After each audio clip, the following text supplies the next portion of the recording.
this YouTube channel. So if you click on that, and then it will show you the class. Alright, welcome back.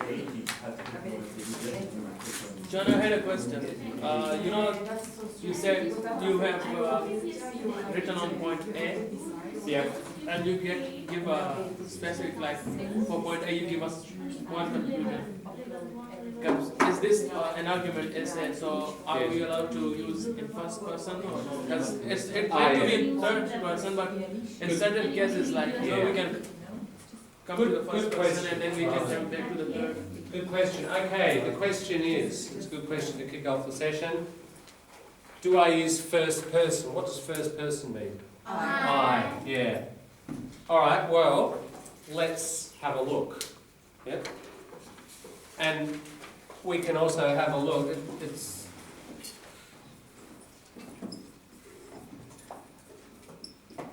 Let's just, I won't answer that. We'll leave that one hanging and we'll kind of do an evidence-based answer. We'll see. I mean, that's only one example, isn't it? One sample. But it's a good sample and a representative sample. So do we say, I believe, I recommend, I strongly suggest, etc. in these sorts of essays? Let's leave that hanging. Remind me, I'll probably forget it, but to come back, all right, remind me if we haven't answered it by the end of the session, because it is an important question. It's just a style thing. You can be perfectly grammatical, can't you, using all of those? It's a question of what do we do in this genre, in this particular text type? Do we do it or don't we? And I have fairly definite ideas on that. All right. What we might do is just work our way through the piece, and we'll stop at sort of natural section points. Or maybe we won't, actually. I'll let you work out where the section points are. Let's just read it through. I'll kind of quickly correct pronunciation, because that's something we can do as well.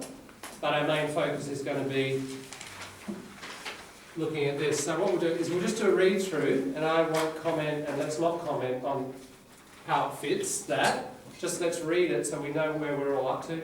Then I'll hand it over to you for 10-15 minutes for that section, and you guys talk and analyse it, and then we'll bring it back together, discuss it, and work through the next section. It'll probably take us 2 or 3 sessions to do this. Let's see how we go. Okay, so title. Title is always kind of important. The myth of the NAPLAN. National Assessment Plan, Literacy and Numeracy by Dr. V. Strangelove. By the way, if you've never seen Dr. Strangelove, it's one of my all-time favourite movies and one of the great movies of all time. Old black and white thing about America and Russia and the Cold War, comedy. Very important political film, satire. We talked about satire yesterday. Watch that. There's good satire humour practice. Has anybody ever seen Dr. Strangelove? Best movie, so funny. Peter Sellers, one of the great British comedians, he plays about 3 different parts in the thing. It's about nuclear war between the 2 countries. What's the name of the movie? Right there on the front, Dr. Strangelove. Take out the V, Dr. Strangelove. I'm pretty sure it's on YouTube. I've watched it a couple of years ago on YouTube. It's a beauty. All right. Let's see what Dr. Strangelove wrote over the page. I'll just hit the first paragraph. Australia has been placed on alert, derived from international assessments. It has been ranked 27th out of 48 countries in reading in the Progress in International Reading Literacy Study, and showed no progress in mathematics in the Trends in International Mathematics and Science Study since 1995. Zingier, 2012. Jensen, 2010, page 12. School Education Program Director of Grattan Institute, in analysing the 2007 OECD report, points out that Australia showed unnoticed. I'll just correct it as I go, because it's a very good level of English, but articles are tricky, prepositions, a few little errors here and there.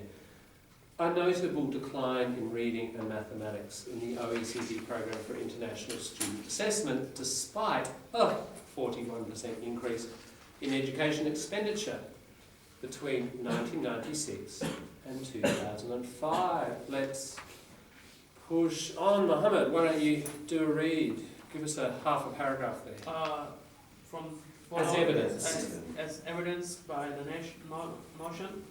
Is it notion? Yes, notion, exactly. Notion that young Australian students have considerably been outperformed by other countries. The Australian education system seems highly questionable, particularly under Year 12. This provides a clear explanation for the reason why government and educators put an emphasis on education reforms. The National Assessment Program improved student performance. Jump the line there. National Assessment Program. For literacy and numeracy, sorry. Yes. As one aspect of education reform is designed to improve students' performance in literacy and numeracy skills. Good, thanks, Rena. Can you roll on? This hang on, stop, come on the brakes. Just stop. This external standardized test has assessed students in Year 3, 5, 7 and 9 throughout the whole Australian school since 2008. Further, the NAPLAN results are informed to the public as well as educators via the so-called My School website, ACARA 2013. It is argued that the implementation of the NAPLAN regime is absolutely vital to progress in the Australian schooling system, Jensen 2013. However, the negative outcomes of the NAPLAN regime can far outweigh the benefits of it, in particular in the areas of student performance, teaching, practice and school accountability. Good, thank you, nicely read. Just one little thing, Year 3, our finger on the nose. 3, because if you don't put your tongue out far enough, you get a tree. Tree and 3. Or Mandarin speakers might get a 3. So you've got to put that tongue out, don't you, between the teeth. Far enough to touch your finger and feel the wet there. 3. If that for you is a problem, yeah, bus time tonight, 3. They will not get you out. They might not kick you out, but tomorrow they won't let you on again. Pass by. Okay, rolling on. Marley, have a go. One of the most common beliefs in the NAPLAN regime is that it can create an outstanding progress in a student performance, which in turn can lead to the achievement of education goals. Why outstanding before outstanding A, not N? Yeah, correct. Should be actually. Look, I was just thinking to myself. One exercise we could do. I haven't done it before, though we've analysed this a few times in the past. We're going to analyse it for this sort of stuff. We could, if you like, because it's already high level. We could analyse it for the errors that this person is making, and that would be kind of quite advanced grammar practice, you know. And one of them is that one, for example. For example, what's the problem there? You could put an outstanding progress, but it's still a problem. Why? Outstanding is not the name. We shouldn't do that. And is, yeah, it should be and. If we correct that, an outstanding progress, as you say, Hannah, that's a mistake. But even if I put that, it's still a mistake. Yes, Why? because it is not name. Outstanding Progress. is not name. No, it's countability. Progress is not countable. You can't have a progress. You can't have progresses. Right? So that's what we call an uncountable noun. Our first lot of grammar that we're going to do probably later this week will be this issue. Countable nouns and uncountables, because they're tricky. And I think if we practice the most difficult things first, then we get the most practice. We're going to do that, and then the next thing we'll do is articles. And the reason for that is you've got to understand countability to do a good job of articles. That's one reason why articles are difficult, because they're, you know, shouldn't have the article. But we're kind of going sideways here, isn't it, into grammar. So our focus for today is structure. Won't worry about the grammar, but if you wanted to, let me know. We could, once we've done the structure as a grammar exercise, we just go through it and we get lots and lots of micro lessons about grammar issues at a high level because it's already pretty well controlled. but there still are these little things here and there. Okay, as I said, it's not perfect, but it's still very good. Keep going, Mali. The 2008 Melbourne Declaration on Educational Goals for Young Australians, which is occasionally quoted to have established a legal framework for the NAPLAN, clearly specifies the NAPLAN goals as the following: development of the Australian schooling system with Equity means like equality. Equity. Equity and excellence of successful, confident and creative individual learners. The Australian Curriculum Assessment and the Reporting Authority, ACARA, 2011. Thank you. Now there's a common one, very nicely read, just your last word there. Thousand. There's that again, isn't it? Thousand, very common. Thousand, very common. Errors. Thousand. Now, this word has three difficult bits, and this is why it's an incredibly common word. As soon as you measure quantities, you know, you're often talking about thousands. And the three areas that are tricky are that you've got to get a nice clear th and not a t, not a t, and not a s. Okay. Now that has got to be a z sound, and some people go thousand, you know, don't get a nice strong z. Thousand, and it's unvoiced, you've got to get a z. And making sure that you've got a nice strong plosive. Remember the explosion? The d at the end. So thousand. Thousand. So don't swallow the ending. Thousand. Some Aussies might. Your target for pronunciation shouldn't be an Aussie. Alright? Because you know how bad they are. Alright? Your target, my suggestion is middle class British. I'll give you some examples later, but they've got that very clear.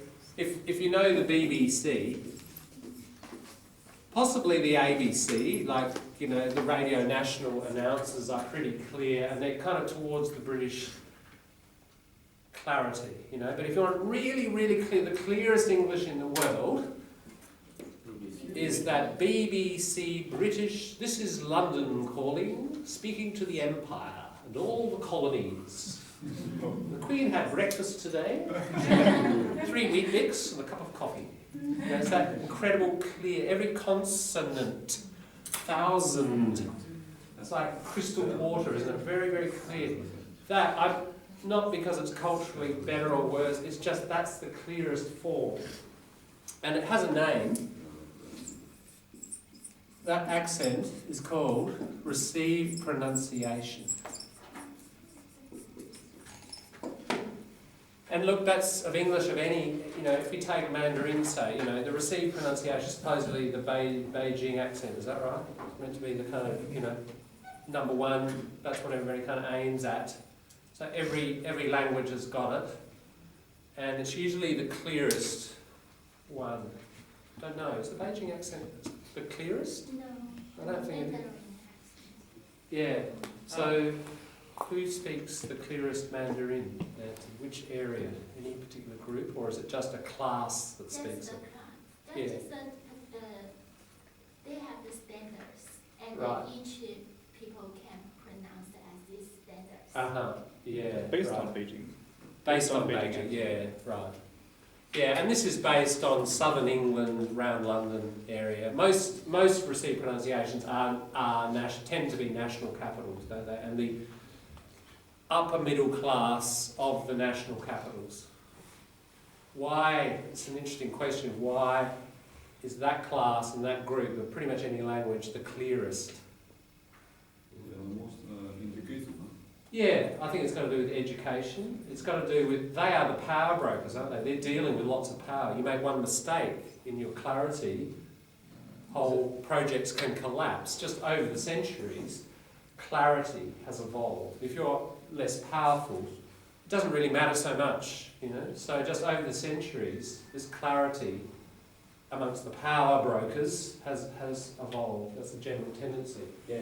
John, have you seen the Channel 10, 7:30 spelling bee? Just No. that Monday to Friday. Okay.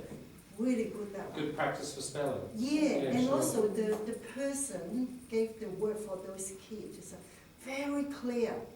I guess you'd have to be, wouldn't you? If you Yeah. said, spell Honolulu. Okay. I don't think it's an Australian accent. It's All right. pure like a British. I'll have a listen. Very Yeah. clear. Yeah. Some of the word, I didn't realize it's a pronunciation like that way.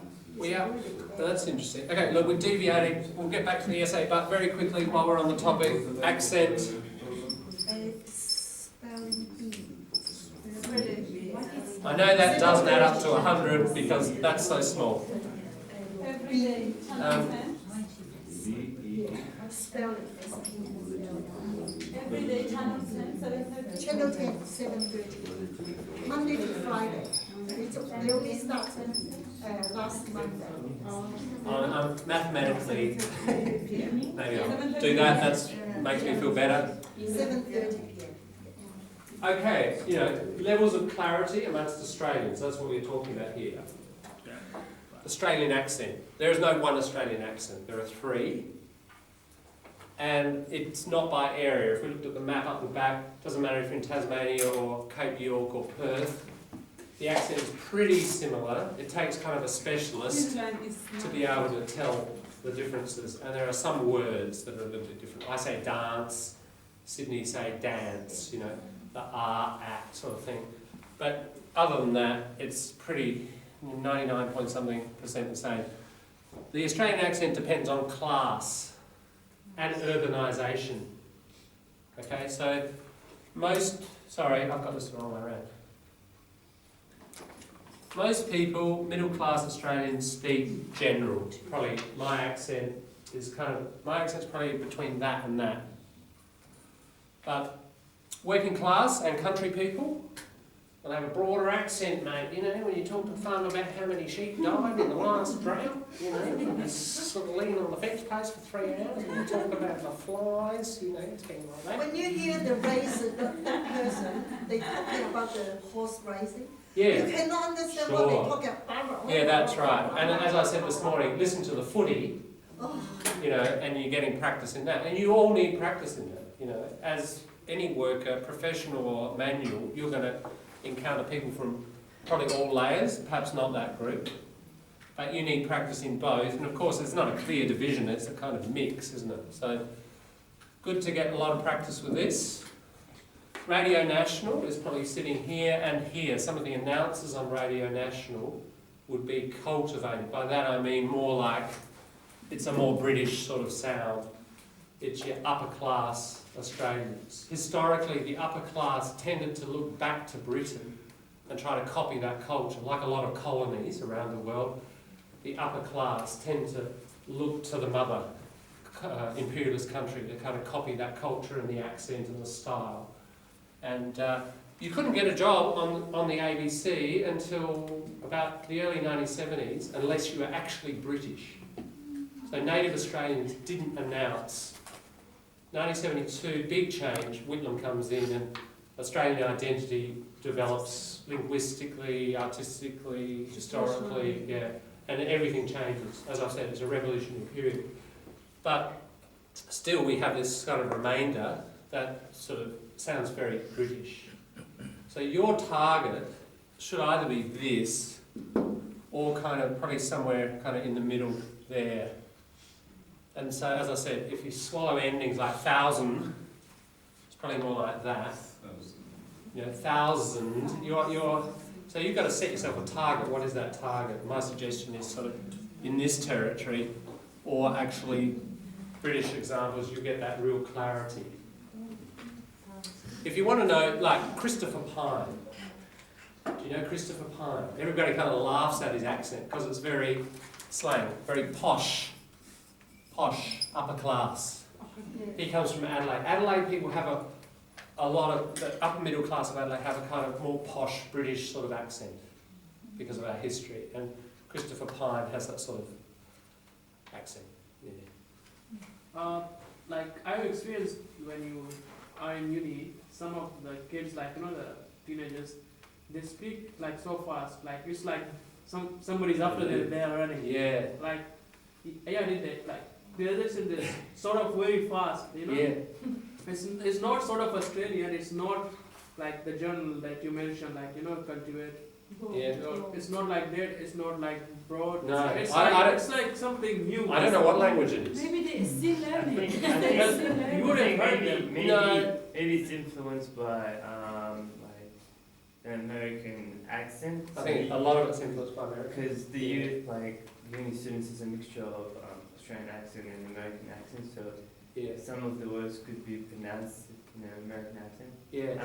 There's no clarity. in You're the a accent. little bit slow. Waleed's not here today, so we can talk about him. Waleed has got a pretty fast kind of speech, native, because he's been here a long time. He's pretty fast and kind of what Yeah. you're talking about. Yeah. But if you hear, like, if you listen to him, it's not sort of Australian version of English, and it's not also Oh professional no, it's version of pretty. English. He's got a pretty.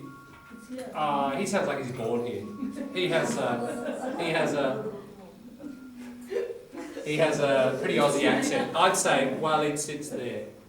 It's not broad. It's a general but fast. Yeah. But So where does that come? my guess is this true? In your native culture, younger people are speaking fast.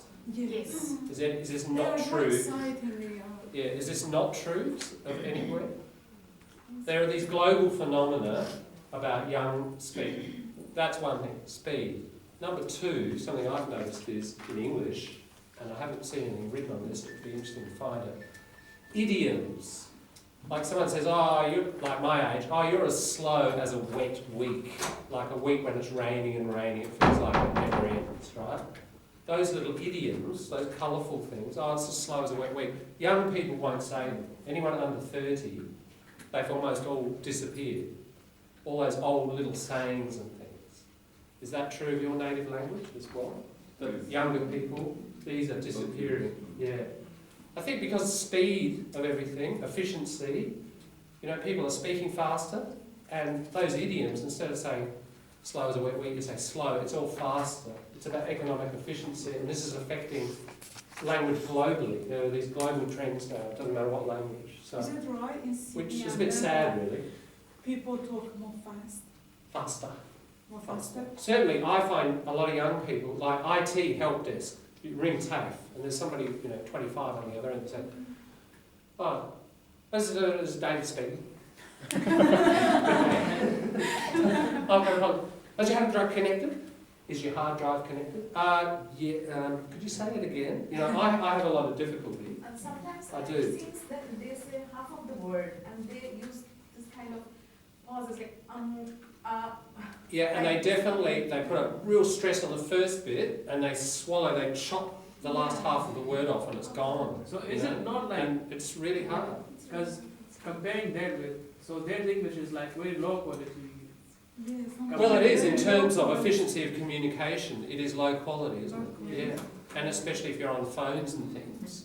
And that is an important issue. We'll talk about it another day, perhaps because of time. But here's a question: I'm sure you have an interaction like that. You come away feeling, oh, my English is crappy. It's my fault.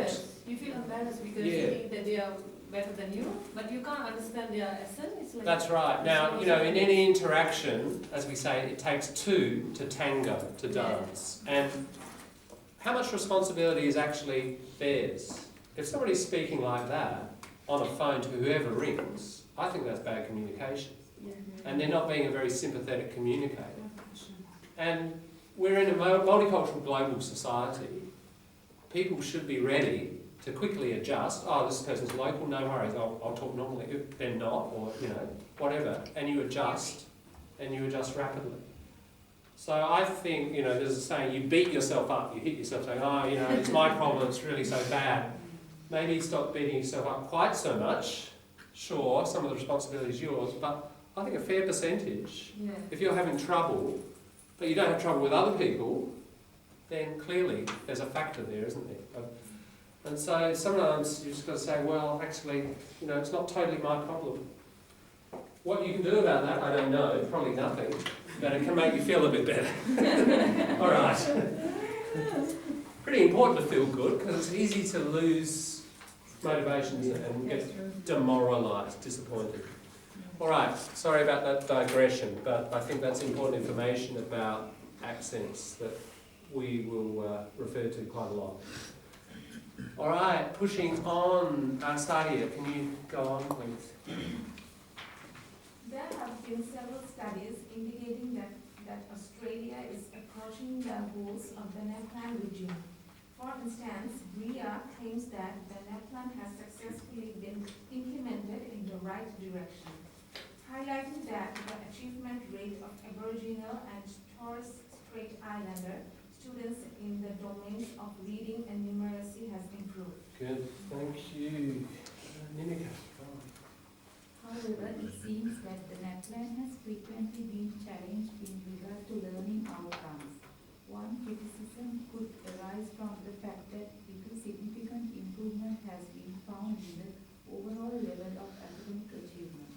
Thompson, 2013, senior lecturer at Wed Aug University, points out that the NAPLAN data has shown noticeable progress merely in 3 areas: Year 3 reading, Year 5 reading, and Year 5 numeracy, but no prominent advance in the rest 17 areas out of 20 over the last 5 years. Good, thank you. Haiwan. It is also analyzed that the achievement rate of year 9 students fulfilling minimum standard in the reading, spelling, and writing in 2012 is lower than that in 2008, ACARA 2012. In addition to less contribution to academic performance, further criticism That's it. placed on negative impact on emotional development, such as young learners' self-concept that is broadly regarded as a crucial factor not only for academic achievement but for attitude toward life. Good, thank you. You can see pretty high vocabulary here, isn't it? Quite technical, quite long sentences. Yeah. Now, think of the language there. That's good essay writing. Would you use that language you're going to present on that topic to the class? Are you going to use that kind of language and those kinds of things? No, everyone's kind of, I'm not going to understand or fall asleep or whatever, are they? So, can you see language choice is going to be quite different for a presentation. This is, heavier, technical, more difficult, not everyone understands all the words. So you're going to have to adjust your language for both tasks, and that's why we do this in the diploma. Same information, different audience, different genre. Gives you good practice in adjusting like that. Good, thank you. Lastly, Red, Keltoon. Hi, Julia. How are you? I'm very well. Hello everybody, I'm just coming around. My name's Julia and I'm the manager of the English Language Centre, and I just wanted to come and say hello to you all because I've been away and I'm back now, and so it's lovely to see classrooms full and Very boards full and, Yes, and lots of things happening, so hope you have a great semester. Thank you.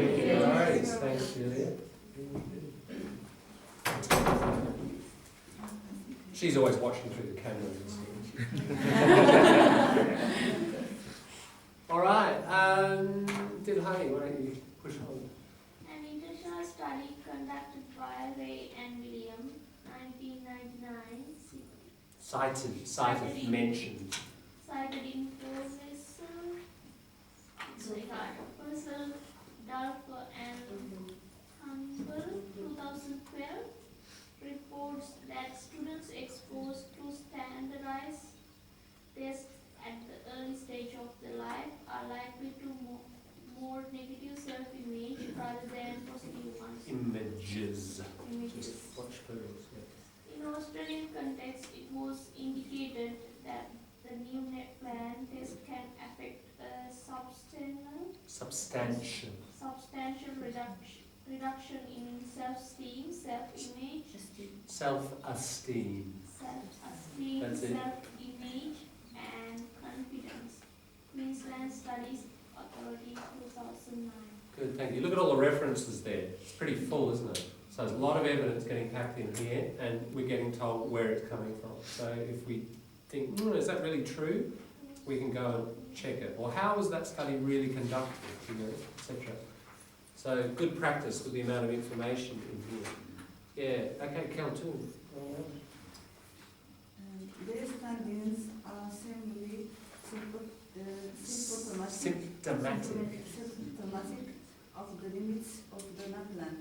It should be noted that the NAPLAN does not seem to greatly contribute to learning goals, especially